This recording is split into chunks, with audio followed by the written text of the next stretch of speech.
We are back, and we are joined now by Spencer Headworth, Associate Professor of Sociology at Purdue University, author of Rules of the Road, the Automobile and the Transformation of American Criminal Justice.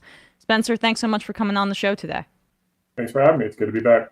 So, yes, good to have you. Your book focuses on how the car completely transformed policing in this country. We've had guests like, Paris Marx on and others to speak about how the car has transformed, urban spaces, transformed the way that we structure our society physically. But I never thought about it really in the context of policing and criminal justice. I guess let's just start there from the overall thesis and findings of the book.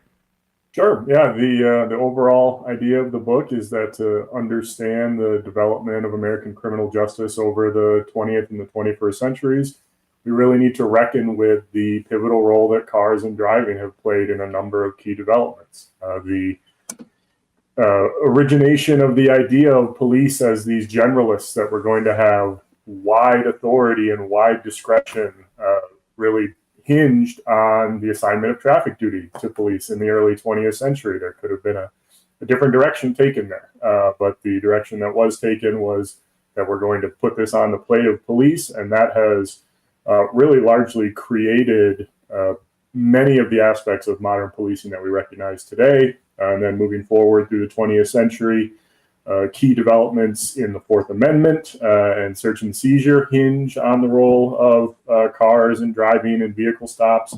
Vehicle stops quickly become the predominant way that Americans directly interact with law enforcement officers. That's the most common way that we interact with police.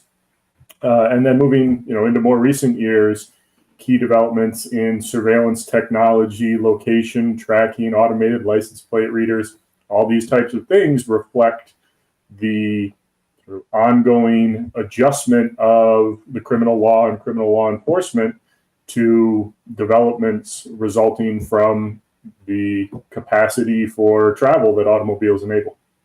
Yeah, I mean, so let's start there when the explosion of the car happened at the start of the 20th century, and I didn't realize how bloody this situation was, like just Americans getting killed on the streets all the time because there were cars that were getting sold, people were buying them, maybe you didn't know how to drive them fully, and also our streets were just not equipped to handle it at that point.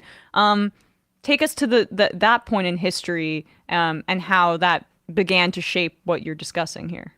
Sure. Yeah. So as in lots of situations, the law and law enforcement institutions are really playing catch up to the development of this new technology, which diffused rapidly across the country. And as you indicate, urban infrastructure was simply not equipped to handle cars. Many people who were operating them didn't really know what they were doing. There was, at first, of course, no official licensure, no driving examination required. It was really a free-for-all.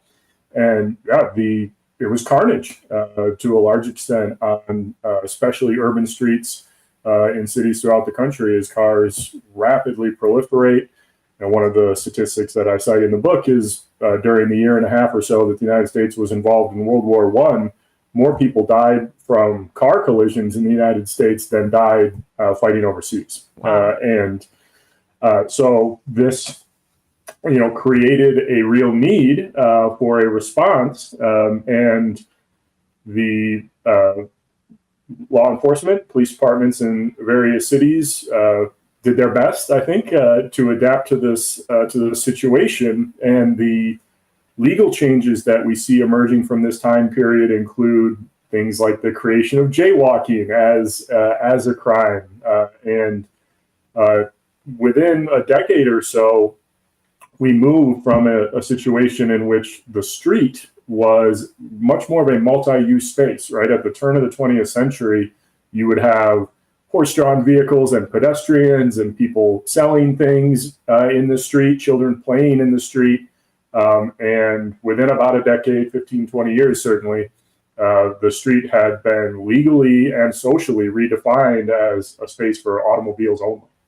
Yeah, I mean, the crime of jaywalking? I can you talk a bit about how the car manufacturers had a role in the creation of that designation and making that illegal?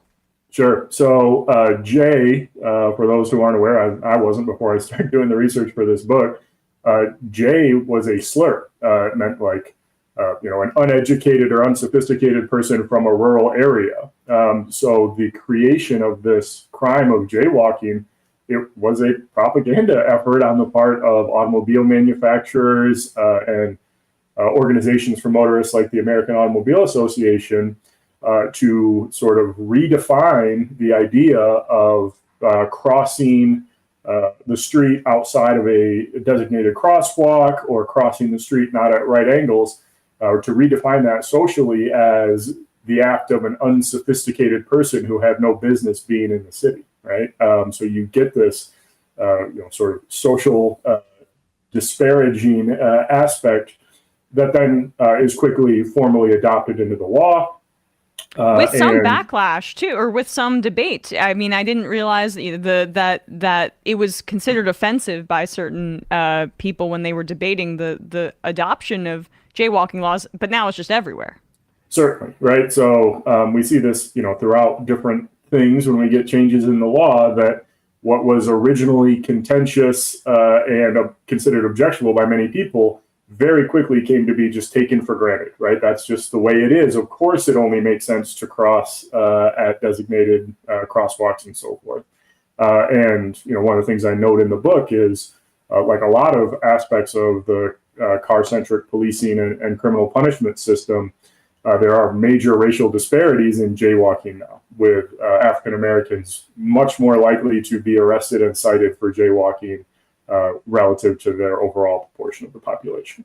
Gotcha. And another thing I didn't think about is how prohibition contributed to this as well. You write about that in, I think, your third chapter. How did prohibition ramp up this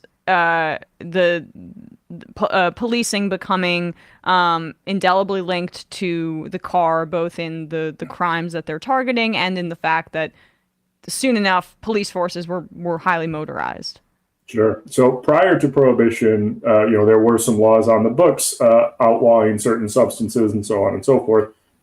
But the arrival of prohibition marked the first time in U.S. history when law enforcement was engaged in a concerted, systematic effort of searching for contraband. This was the first time that the type of activity that seems very familiar to us now was really becoming a major part of the law enforcement enterprise. And the business of bootlegging and rum running and moonshining and all of those, fun terms that we associate with the period of prohibition ran through automobiles, right? That was how the illegal alcohol was being transported for retail sale and so on and so forth. And so police around the country, federal law enforcement and state and local law enforcement operating under color of federal law, found themselves wanting to search all these vehicles. So one of the major legal and social consequences of prohibition when it comes to this interaction between cars and criminal justice is a 1925 decision called Carroll versus United States that was about warrant requirements for searches. And that decision established what we now know as the quote unquote automobile exception to search warrant requirements. So at that time, William Howard Taft was Chief Justice of the United States, and he wrote the majority opinion for the court in Carroll, and they reasoned that a law enforcement officer wishing to search a vehicle did not have time to go out and get a warrant because the vehicle could be relocated, right, by the time that warrant would be obtained. Therefore, the court reasoned law enforcement needed to be empowered to make discretionary decisions about when to search. When a search was legally justified and reasonable under the Fourth Amendment. And that's where the probable cause standard in Fourth Amendment jurisprudence really comes into play, where in the Carroll decision, which is still good law for all intents and purposes, in the Carroll decision, the court held that an officer could make a determination of whether there was probable cause to believe that there was evidence of a crime currently occurring or having recently occurred in the vehicle. And if the officer made the determination that there was probable cause to believe that, then that officer was justified to conduct a full inspection of the interior of the vehicle and its occupants without the requirement of obtaining a search warrant. And that is a pivotal Fourth Amendment decision that really sets up a lot of subsequent Fourth Amendment jurisprudence. Certainly, and then the weakening of the Fourth Amendment is indelibly linked to both, I would say, Prohibition and then the subsequent war on drugs, where there's another loosening of those kinds of requirements. Like if a dog, I remember learning about this case in college, if a drug dog goes to the door of a home and they smell something, what does that mean? Does that constitute a search? Things of that nature, and the fact that this it didn't always need to be this way. Like we could live in a country where you could get pulled over, I guess, for a traffic stop, but that if the officer said they smelled weed on you or something, there was another reality in which that officer would have to obtain a warrant before they searched the car. But that's not how things went down. And the context of Prohibition is so important there because you can see how criminalizing certain substances gives police more powers because of the, I guess, stated urgency of stopping the crime in those instances. Yep, and as you suggest, and as I point out in the book, Prohibition really is a precursor to the war on drugs in many ways, not least of which is the effect that it had on criminal organization. Prohibition functionally created the 20th century mafia in the United States as we know it by creating this huge black market for something for which there was a lot of demand. And there are strong parallels to the country's and the world's experience with the war on drugs and the effect that the robust black market for what are now illegal drugs has had on creating a massive profit stream for criminal organizations. So I guess we can move past Prohibition and now we're in the middle of the 20th century. The police officers are now heavily motorized, and cars are central to that. How did that proliferation continue even after Prohibition ended up ending? Sure. So one of the big developments in the middle of the 20th century that I talk about is suburbanization. So with the sort of daily commuting that automobiles enabled for millions of Americans, we get this massive push to suburbanize, and that comes with the construction of highways that decimate urban neighborhoods, really creates the massive residential racial segregation that comes to characterize the United States, as well as further concentrating urban poverty and sort of creating these environments that we now associate with some of the most egregious overreaches and abuses in contemporary policing. And then as vehicle patrol becomes the predominant technology of American policing through the middle part of the 20th century, that's when we replace the cop on the beat, if you will, the officer who's walking around a neighborhood directly interacting with residents and so forth, with the cruiser. And with the officer that is cruising through the neighborhood, passing through the neighborhood, not building those same types of connections with members of the community. And lots of people, I'm certainly not the only one, lots of people have mentioned or analyzed how this has affected police-community relations and helped contribute to the real deterioration of trust between police and their communities. How did the development of interstate highways during this period also affect policing in this way? Did it federalize a lot of this stuff? Sure. So automobiles in general, from the the early parts of the 20th century when they began to proliferate, created real sort of jurisdictional issues because now it was much easier, especially in the more densely populated Northeast, where the states were smaller and state boundaries were closer. It was much easier to move between states, right? To commit a crime in one state and abscond to another, or something along those lines. So this, from the early part of the 20th century, really helped propel what people call the federalization of criminal justice and an expanding role for the federal government. So you get the FBI in the early part of the 20th century, before it was even called the FBI, back when it was called the Bureau of Investigation, enforcing laws like the Dyer Act, which criminalize the interstate transport of stolen vehicles. And that becomes the jurisdictional hook that allows the FBI to get involved in manhunts for John Dillinger and Bonnie and Clyde and these really kind of high-profile outlaws of the era. And as you move forward into the middle part of the 20th century, into the later part of the 20th century, interstate highways sort of supercharge that phenomenon, where especially certain types of crime, the transport of illegal drugs, the illegal transport of human beings, right? These are crimes that are definitionally interjurisdictional in almost every case, creating real issues if a state-level law enforcement agency wants to investigate and potentially help prosecute these types of offenses. And so the federal government really steps in and takes a much more prominent role in criminal justice, and particularly in addressing these types of offenses that are now almost by definition interstate in nature. And then we get really to the 1970s, and the car is basically essential for people to get from point A to point B. We're building entire communities based on the car. Very little public transportation in terms of the way that many governments are prioritizing new development there. And we're also now seeing the drug war ramp up. What did the 1970s bring to this shift in policing?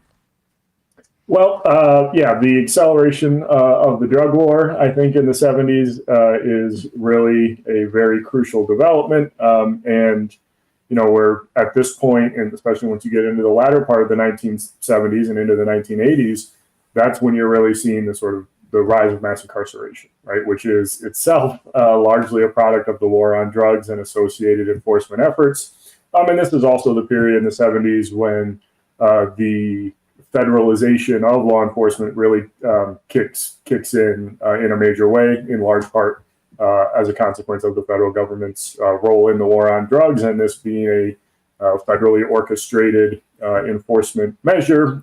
So beginning in the 70s and into the 80s and the 90s is when we get a lot of these federal omnibus crime bills and so forth that lead to federal criminal law largely duplicating state criminal laws, meaning that any given offense can, in almost every case, potentially be prosecuted either by federal authorities or state authorities. So that's another big development from that period. Yeah. And then federalizing also the systems that come with that, which are racial profiling, because once these Fourth Amendment standards are dropped, it gives much more officer discretion. And what does officer discretion mean? It means that racist tropes can be replicated and also grafted onto one supposedly, natural intuition.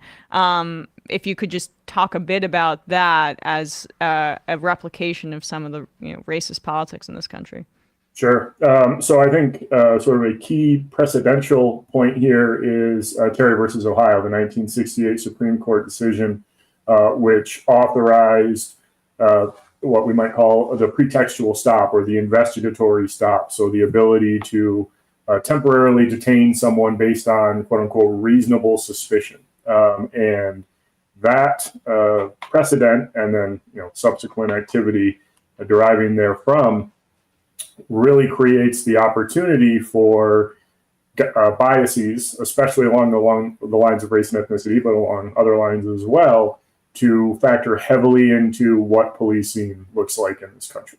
And by empowering officers to make determinations about who is reasonably suspicious and who isn't, you are creating an environment that is conducive to people acting on the basis of biases, even if those biases, as I think they are in many cases, are unconscious or implicit or unstated.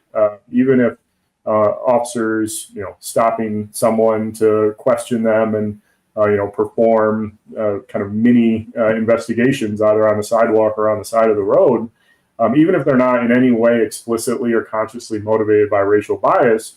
The fact is that there are strong stereotypes around race and criminality and dangerousness that are widespread across the American populace.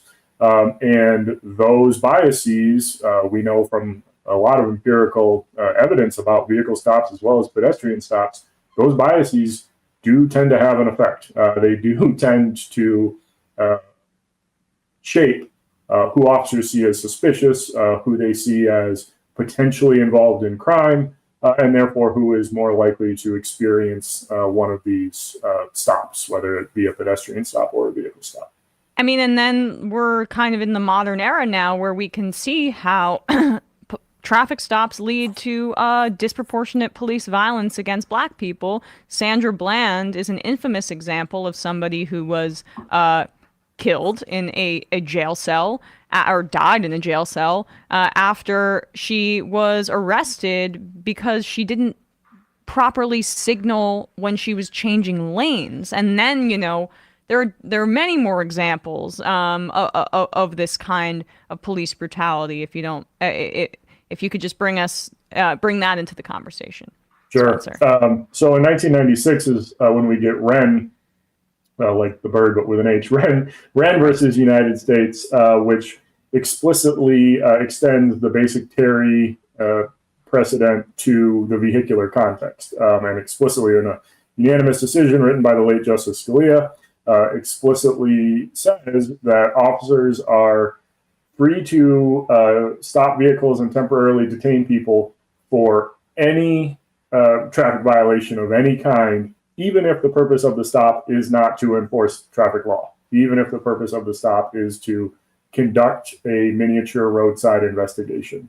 So with that really formal blessing of this type of activity, yeah, we see an even greater prevalence of what Charles Epp and his colleagues in their book Pulled Over call the investigatory stop. And one of the points that they make very forcefully in that book, which I think is crucial for people to recognize, is that there is a real difference between a stop that is initiated for the purposes of traffic safety and a stop that is initiated for the purposes of one of these little mini roadside investigations, a pretextual stop that is only pretextually motivated by traffic safety. There are no, according to Epp and his colleagues' research and other people who've studied this systematically, there are no significant racial disparities in the rates at which people stop, at which police stop people for traffic safety violations. Those stops appear to be overwhelmingly triggered by people breaking traffic laws, right? Excessive speeding, running red lights, etc. Where all of the overall disparity in rates of vehicle stops by race comes from is the disparity in rates at which people are stopped for these investigatory purposes. So the quote unquote DWB, driving while Black phenomenon, is largely explained, if not entirely explained, by differences in who police tend to see as suspicious and differences in who police target for these investigatory vehicle stops. And as you suggest, right, Sandra Bland, Philando Castile, the list goes on and on of people, disproportionately Black people and other people of color, who have experienced not only harassment, stops, arrests, criminal charges, but violence and death as a result of these policies. Yeah, I mean, and then there's the added element of the seizure of people's cars as kind of publicly available property that can be taken in order to get people to pay back certain debts and things like that. That's completely been normalized by our society. Yeah, so one of the chapters in the book, I attend to this phenomenon of civil asset forfeiture, which maybe you've talked about on your show before. It's gotten some attention, I think, especially recently. But these are laws at the state and federal level that authorize the government to seize and keep people's property based on probable cause, according to their assessment, to believe that that property was somehow involved in criminal activity, even if the person never faces criminal charges, even if they're never prosecuted or convicted of anything. The government can nevertheless seize property, and they do by the hundreds of millions of dollars annually I connect this to cars in the book because the most common way that one of these civil asset forfeiture actions begins is with a vehicle stop. And a vehicle stop where police find cash or they find something else that leads them to believe that there might be some connection to criminal activity that can authorize them to seize cash, seize the vehicle, seize other property, and keep it. Well, this is a fascinating way to look at our history of criminal justice, and an important one. The book is called Rules of the Road, The Automobile and the Transformation of American Criminal Justice. We will put a link to the book wherever you're listening to or watching this, and at majority at .fm. Spencer, thank you so much for your time today. Really appreciate it. Thank you, Emma. It's a pleasure.